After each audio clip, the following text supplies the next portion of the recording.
A 4-year-old brings heroin to school for her friends, a Florida man wears a F the police shirt to court and wins, and Samsung designs an AssBot to butt test their new phone. Like an old-timey typesetter, I'm gonna make sure the current events font you chose is aligned just perfectly. Helvetica ought to do it, help my sleeve is stuck, where's the panic button, never mind, my arm is gone news.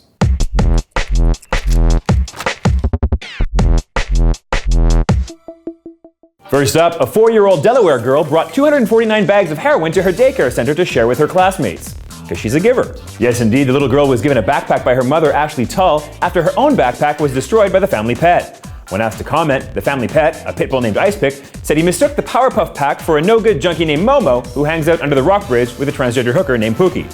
He added, I feel terrible, but the bag and Momo could seriously be brothers. Then he chased his tail and threw up a tennis ball. Apparently, the little girl thought the baggies were candy, so she decided to share them with everyone. Bless her little heart. It was an honest mistake, as she says her mom refers to the bags as Mama's arm candy. And the little girl felt good about sharing because everyone knows that the first taste is always free. A guardian at the daycare figured out what was going on when all the kids wanted to play a game called Chase the Dragon. When the teacher asked who the dragon was going to be, the kids told her it was a mythical character named Syringy. Then she put 2 and 2 together and realized there was heroin with the kids. Heroin candy. Look, times are tough, the economy is shit. You gotta sell some H to make ends meet. I get it, but be wise enough not to give your 4-year-old your smack bag. Come on. Not a good look and it's just bad business. Yeah, so those poor kids are in the custody of a relative now. Hope the heroin drug selling lady gets it all sorted, not snorted. We all saw Pulp Fiction. And it works out well for the entire cartel family. Entire family. Yeesh. Next up, Michael Burns, a Florida man, wore a F the police t-shirt to court where he was defending himself against policemen. Yes, indeed, the gist is this. Burns was asked to leave public property by an officer when he was filming cops breaking up a party. Then the same cop followed him and pulled him over, giving him a citation for having his license plate obstructed. Then 6 more cops pulled up to circle him. A bit excessive. His response? He refused to answer their questions and comply and then said, I'll see you guys in court. And he did see them in court, sporting a F the police t-shirt. And the kicker? He won his case. Holy sh**. That's impressive in its own right. But I mean, way to rub the cops the wrong way. It sounds like the cops were throwing their weight around, but this is a guy asking for an old school alley beating.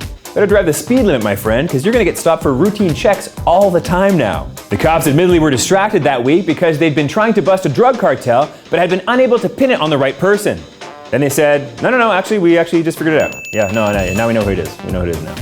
We know who's responsible. When asked to comment, Burns said he's glad he won, and he only wore the oversized shirt to hide his giant balls. Last up, Samsung designed a denim-wearing AssBot to test the durability of their Galaxy Note 4. Yes, indeed, in an obvious taunt to Apple over their recent iPhone Bendgate scandal, Samsung put their phone through the ringer, or pooper, as it were. The robotic ass they designed simulates the weight of a 200-pound person performing hundreds of butt drops on the phone. And the robust phone was just fine. It's relatively unsurprising as the phone is factory loaded with Sir Mix-a-Lot's I like big butts and I cannot lie. So the phone enjoys a sizable ass and is something of a stickler for the truth. The company said they wanted to test their phone's durability, and they also wanted to answer that age-old question, what you gonna do with all that ass inside them jeans? On a personal note, as I get older, I find that I'm comforted by the little things.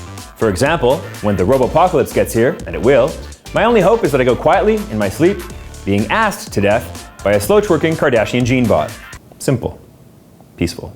Okay, that's it for the dispatch. Share this video immediately, if not sooner, and tell someone with your mouth if you liked it. I'm Mark, and when I travel to warm climates like Cuba, I like to avoid buying kitschy trinkets like a shark tooth necklace. A Cuban's tooth makes for a far more interesting gift. Just make sure to agree on a fair price. The Spanish word for tooth is diente. Here's something that I enjoy, is reading the comments from our fans. I nominate Mark for Internet Grandpa of the Year. That's nice. I'm 37 years old, but I'll take it. One of the best shows on YouTube, ... F that, all time. All caps. Yeah, I said it, all fucking time. Wow, well, time isn't over yet, so that remains to be seen, but I appreciate your enthusiasm.